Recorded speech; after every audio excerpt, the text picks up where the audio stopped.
नमस्कार। नमस्कार। आज हम एक ऐसे लेख पर बात करने वाले हैं जो दिल पे बहुत भारी लगता है। नरेंद्र कठैत का लेख है सुदामा प्रसाद प्रेमी, साहित्यिक विपन्नता और मधुकुंज। और पता है, इस लेख को पढ़ते हुए मेरे दिमाग में एक तस्वीर अटक गई है। कौन सी तस्वीर? एक टूटे हुए घर की, एक खंडहर जिसे बस एक प्लास्टिक की पन्नी से ढकने की एक बहुत ही बेबस सी कोशिश की जा रही है। और वो घर था मधुकुंज, एक साहित्य अकेडमी पुरस्कार से सम्मानित लेखक का घर, उनकी दुनिया। बिल्कुल। तो आज हम इसी कहानी की परतें खोलेंगे। ये कहानी ये सिर्फ एक लेखक की नहीं है, ये एक सवाल है। हम अपने कलाकारों के साथ, उनकी विरासत के साथ आखिर करते क्या है? हाँ। तो सुदामा प्रसाद प्रेमी कौन थे और उनकी वो दुनिया, उनका मधुकुंज आज इस हाल में क्यों है? और हमारा मकसद सिर्फ एक उदास कहानी सुनाना नहीं है। नहीं, बिल्कुल नहीं। हम ये समझने की कोशिश करेंगे कि प्रेमी जी की कहानी में हमारे लिए क्या छिपा है। ये सिर्फ अतीत की बात नहीं है, ये आज के लिए, हमारे आने वाले कल के लिए एक आईना है। सही कहा। ये हमें सोचने पर मजबूर करती है कि जब हम किसी के लिए ताली बजाते हैं तो क्या हमारी जिम्मेदारी वहीं खत्म हो जाती है? चलिए तो फिर शुरू करते हैं। नरेंद्र कठैत अपने लेख की शुरुआत में ही सुदामा प्रसाद प्रेमी की तुलना सीधे कृष्ण के मित्र सुदामा से करते हैं।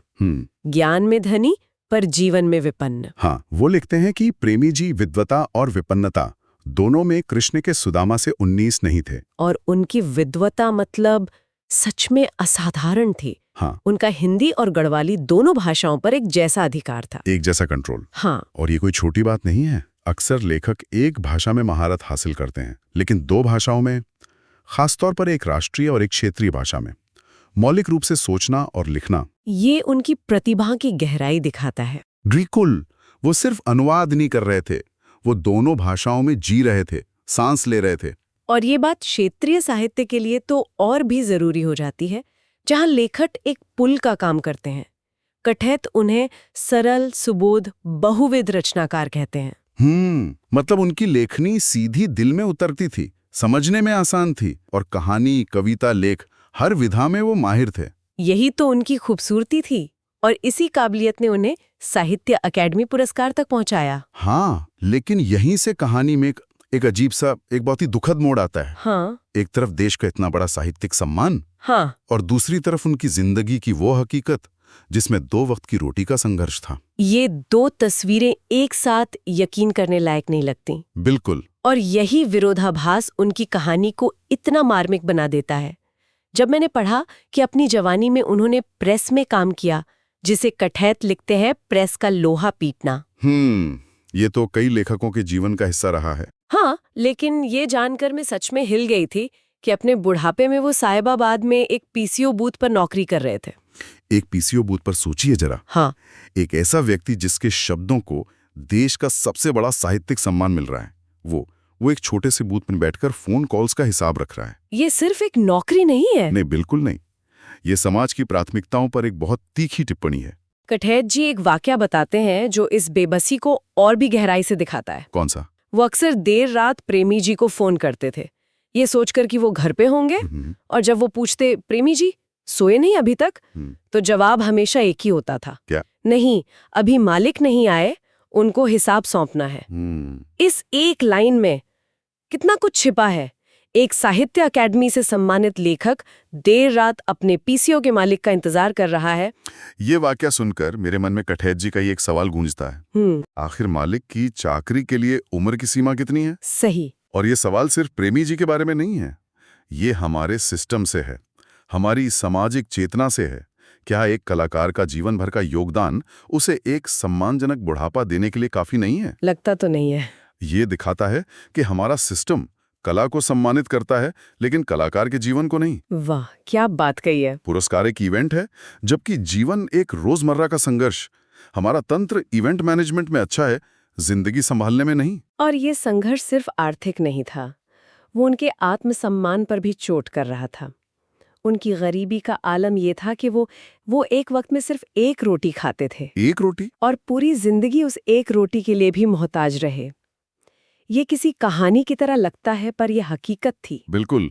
और जब लगता है कि शायद कहीं से कोई मदद आएगी, तब सिस्टम का उसका असली चेहरा सामने आता है। आप पेंशन वाली बात कर रहे हैं? हाँ, उत्तराखंड सरकार ने साहित्यकारों के लिए एक पेंशन योजना शुरू की। एक अच्छी पहल थी कागज पर। उम्मीद की एक किरण की तरह।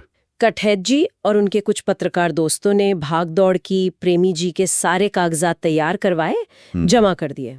उन्हें लगा कि चलो अब प्रेमी जी के जीवन के आखिरी दिन कुछ आराम से कटेंगे। लेकिन वो फाइल अटक गई। 1.5-2 साल तक सरकारी दफ्तरों की धूल भांगती रही।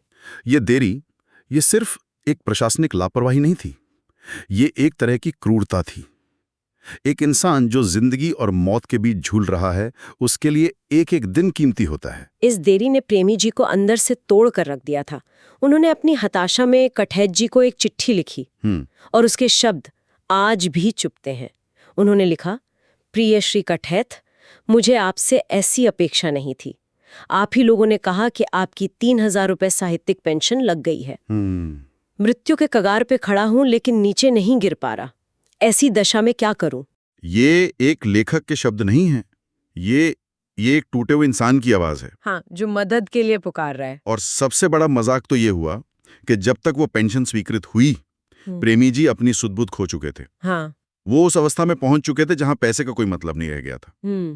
मदद जब जरूरत हो तब ना मिले तो वो मदद नहीं, अपमान बन जाती है। और यही कहानी साहित्य अकादमी पुरस्कार के साथ भी दोहराई गई। जब पुरस्कार की घोषणा हुई तो वो इतने बीमार थे, बिस्तर से उठना भी मुश्किल था। गुवाहाटी जाकर पुरस्कार लेना तो मतलब कल्पना से भी परे था। जाहिर है।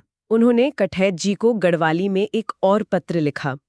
उसका भावार्थ कुछ ऐसा है, मेरी हालत दिन ब दिन बिगड़ रही है। मुझे यकीन है कि ये पुरस्कार मेरी किस्मत में नहीं है। पहले थोड़ा चल फिर लेता था, अब तो चारपाई से भी खुद नहीं उतर सकता। बहुत दुखद है ये। पर सोच रहा हूँ कि पुरस्कार मिले ना मिले, अकेडमी की कागजी औपचारिकताएं तो पूरी कर दूं। इस पत्र में एक अजीब सी कश्मकश है।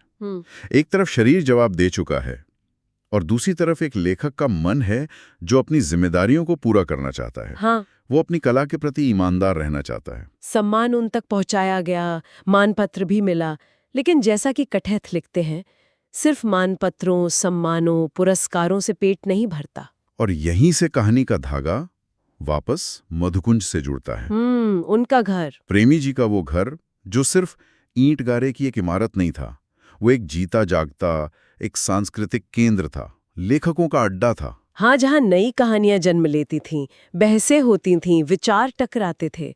उनके कहानी संग्रह घंघतोड़ का विमोचन भी वहीं हुआ था। घंघतोड़? हाँ, गढ़वाली में इसका मतलब होता है उथल-पुथल। कितना सटीक नाम है, मानो उनके अपने जीवन की उथल-पुथल का ही प्रतीक हो। और वो घर उस उथल-पुथल के बीच एक शांत कोना था, एक सृजन का द्वीप। और आज वो द्वीप डूब रहा है। मधुकुंज का टूटना ये सिर्फ एक घर का टूटना नहीं है, ये उस पूरी सांस्कृतिक विरासत के टूटने का प्रतीक है। बिल्कुल। ये हमारी सामूहिक याददाश्त के एक हिस्से का मिटना है। और कठैत आज के दौर पे एक बहुत जरूरी टिप्पणी करते हैं। कौन सी? वो कहते हैं कि एक तरफ सोशल मीडिया पर लेखकों में लाइव, महान, ऐतिहासिक जैसे शब्द अपने नाम के साथ जोड़ने की होड़ मची है। हाँ, हर कोई डिजिटल दुनिया में अमर होना चाहता है। और दूसरी तरफ जमीनी हकीकत यह है कि हमारी असल धरोहरें, जहां सच में इतिहास रचा गया, वो खंडर बन रही है। ये जो विरोधाभास है, ये बहुत परेशान करने वाला है। और लेख में वो जो तस्वीर खींची गई है, खंडहर को ढकती प्लास्टिक की पन्नी, वो इसी विरोधाभास का चेहरा है। एक नाकाम कोशिश, एक बेबस पर्दा। और सवाल उठता है कि उस पन्नी के नीचे क्या दबा है? क्या दबा है? उस मलबे में प्रेमी जी की कितनी अनकही कहानियां, कितनी अप्रकाशित कविताएं, कितनी यादें दबी हो सकती हैं? ये एक बहुत बड़ा सवाल है। क्या हमने सिर्फ एक घर खोया है या एक पूरा खजाना? लेकिन एक छोटी सी राहत की बात है। क्या? लेख से ये भी पता चलता है कि उनकी कई अप्रकाशित रचनाएं उनके परिवार के पास सुरक्षित है। अच्छा, चलिए, ये एक उम्मीद की किरण है। तो आज की इस पूरी बातचीत को अगर समेटें तो तस्वीर ये बनती है, सुदामा प्रसाद प्रेमी एक असाधारण साहित्यकार थे जो एक साधारण, सम्मानजनक जीवन के लिए तरसते रहे। उन्हें सम्मान मिला पर सहारा नहीं। व्यवस्था ने उनकी उपेक्षा की और आज उनकी भौतिक विरासत भी हमारी आंखों के सामने मिट रही है। लेकिन ये कहानी हमें सिर्फ अफसोस करने के लिए नहीं छोड़ती। नहीं। ये हमें एक बड़े सवाल के सामने खड़ा करती है। सवाल ये नहीं है कि प्रेमी जी के साथ क्या हुआ, सवाल ये है कि हम इससे सीखते क्या हैं, आगे क्या। सही कहा। क्या हमारी जिम्मेदारी किसी कलाकार को एक पुरस्कार देकर या एक समारोह में ताली बजाकर पूरी हो जाती है? यही असली सवाल है। हम अक्सर उस माहौल को, उस जगह को बचाने के लिए कुछ नहीं करते जहां कला जन्म लेती है। हम कलाकार की कला को तो पूछते हैं, पर कलाकार के जीवन के संघर्ष को अनदेखा कर देते हैं। सुदामा प्रसाद प्रेमी की टूटी हुई मधुकुंज सिर्फ एक खंडर नहीं है, बल्कि वो हमसे ये सवाल पूछती है, एक गूंजती हुई आवाज है कि हम सम्मान किसे करते हैं, कलाकार को या सिर्फ उसके नाम को।